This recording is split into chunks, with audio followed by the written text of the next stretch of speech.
Muito obrigado, Sr. Presidente. Queria cumprimentar o Sr. Presidente e todos os membros da Comissão e desejar a todos os colegas um bom ano. Cumprimentos que obviamente são extensíveis ao Sr. Presidente da ANAFRE e ao Sr. Vice-Presidente da ANAFRE e inclusivamente os votos de um feliz 2012.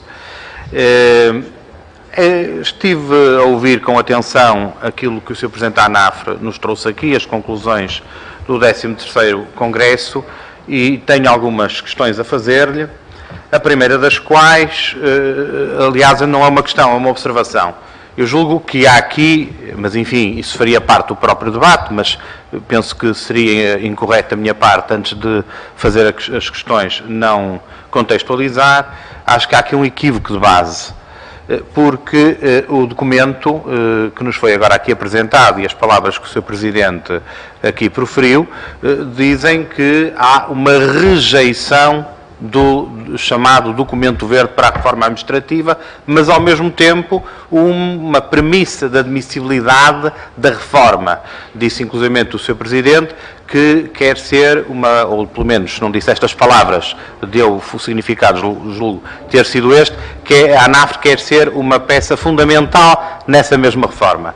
Acontece que, como já foi dito diversas vezes, o documento verde é uma proposta para debate e quando se rejeita a proposta para debate está-se a rejeitar a própria lógica da discussão democrática, isto é, está-se a rejeitar o próprio debate, porque ou se rejeita este modelo e se apresenta uma alternativa coerente e integral, ou se a rejeição, por sua vez, como parece ser, é global e total, então está-se a rejeitar o próprio debate. Ou seja, está-se a dizer que não há reforma, ao mesmo tempo que se diz que sim há reforma. Portanto, parece-me haver aqui uma incoerência de base e também um equívoco acerca daquilo que é o documento verde, embora, obviamente, não tenha sido a ANAFRE o único ator, digamos assim, político, não partidário, mas político, enfim, a cair neste equívoco. Em relação a estas conclusões, eu tenho 3 dúvidas que gostaria de colocar. Em primeiro lugar, no ponto 3, não estão numerados, mas pelo número, no ponto 3 das conclusões, refere-se à exigência da ANAFRE, e passo a citar, que a reforma deve obedecer ao princípio democrático da consulta popular e auscultar as populações. Eu queria que o Sr. Presidente, se fosse possível, clarificasse este ponto. Como é que esta consulta popular e esta auscultação deverá ser feita? Através de referendo nacional? Através de referendo local? O referendo local, a lei do referendo local é uma daquelas que terá que ser objeto de uma revisão, já que o referendo local em Portugal existe para encaixilhar. Nós tivemos cerca de 70 e algumas propostas que entraram no Tribunal Constitucional e esse outro Tribunal admitiu 3, julgo saber, e portanto não me parece que seja um instrumento viável para consultar o que quer que seja.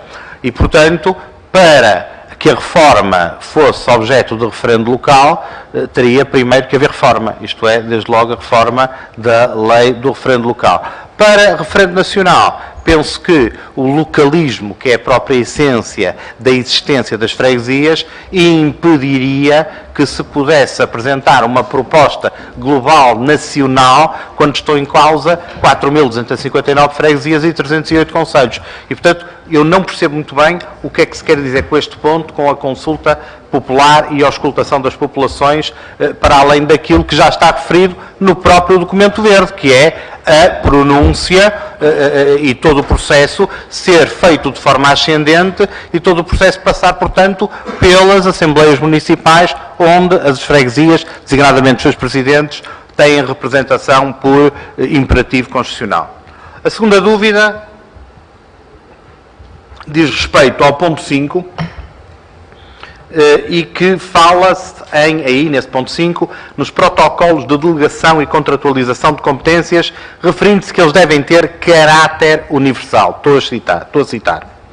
A minha pergunta é a seguinte: a ANAFRE assume, então, nas suas conclusões e como guia de orientação para uma futura reforma em que a ANAFRE, em princípio, estará de acordo, mas que nós não sabemos qual é, a ANAFRE assume que todas as freguesias devem ter uma lógica, digamos assim, igualitária e homogénea de competências ao nível, não das competências legais, mas das competências contratualizadas e objeto de protocolo. Ou seja, a ANAFRE é contra, estou a perguntar, a distinção competencial entre freguesias situadas no meio da Serra da Estrela ou numa zona urbana de Lisboa. Competências entre freguesias numa zona industrial, numa zona turística, etc, etc, etc. A ANAFRE quer que todas as freguesias de Portugal, como resultado de uma futura reforma, tenham exatamente o mesmo figurino competencial. A minha pergunta é se é assim ou se não é assim.